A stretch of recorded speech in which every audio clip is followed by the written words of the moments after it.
You have scanned your passport into multiple pages. When you have scanned, these passport pages are in multiple pages and you want to merge this into a single document. Usually, when you have to upload any document, the upload section sometimes has a limit that only one document can be uploaded. So, how you can merge in simple steps and how you can upload both you will get to see in today's video.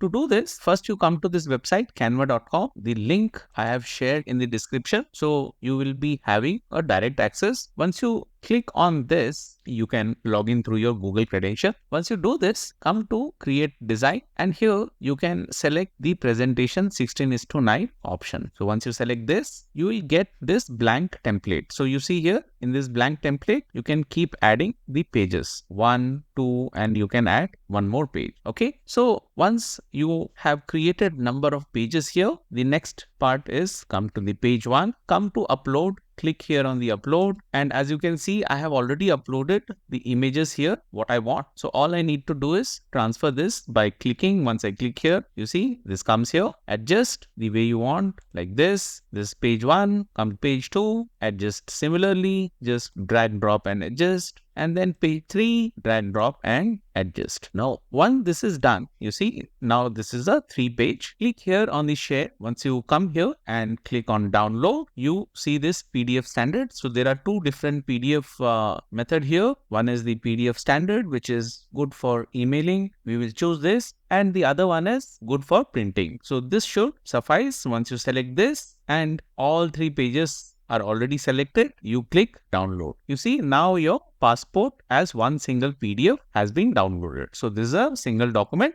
and all 3 pages you can see on the screen. So friends, I hope you find this useful. In case you have any question, please use the comment section. And if you like the video, please like, share and subscribe. And friends, do check out my website canadatriedandtested.com, which I keep updating from time to time. And as you can see, I have organized everything in a way easy for you to find based on the topic of your interest.